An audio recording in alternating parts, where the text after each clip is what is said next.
the article Censorship and Secrecy, Social and Legal Perspectives.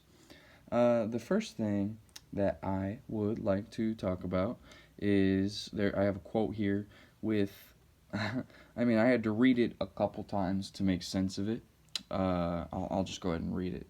Censorship of communication in the modern sense is associated with large, complex urban societies with a degree of centralized control and technical means of effectively reaching a mass audience.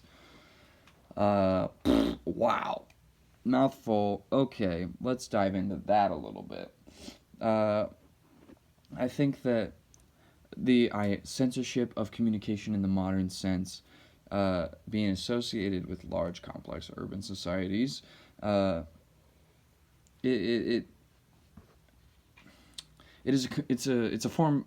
It's a what's the word? It's conformity. It's a type of conformity, and I think that this type of, I mean, it's a type of conformity that is seen so consistently throughout today's society because social media and the internet and YouTube and streaming services and all of these different things that are allowing us to connect over extended distances.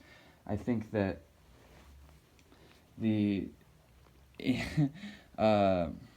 this idea of large, complex urban societies and censorship of this communication really, I mean, overall in this class, I think that censorship among pieces of literature for theater, we think about the content of what this play has and like the trigger warnings that should be advertised prior, and for things like social media, it's come a long way, but upon its initial introduction into society, there wasn't this kind of way to warn people about sensitive content or potentially triggering content.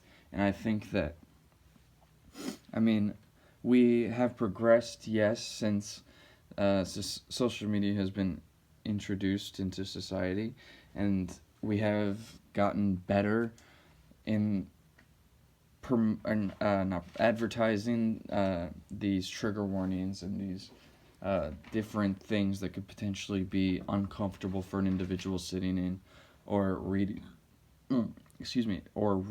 something online.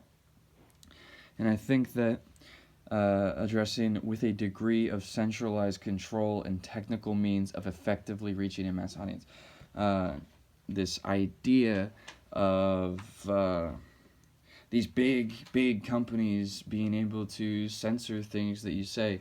Well, yes, a majority of them promote free speech.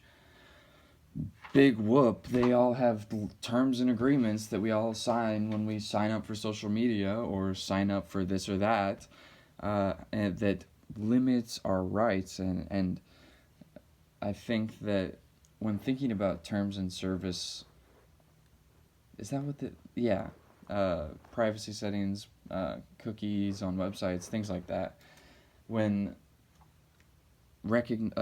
seeing these prompts, when recognizing that this is a thing that's coming up, it's almost brushed past, and I think that is not necessarily a great direction for us to be heading if we want to better the promotion of trigger warnings and things like that.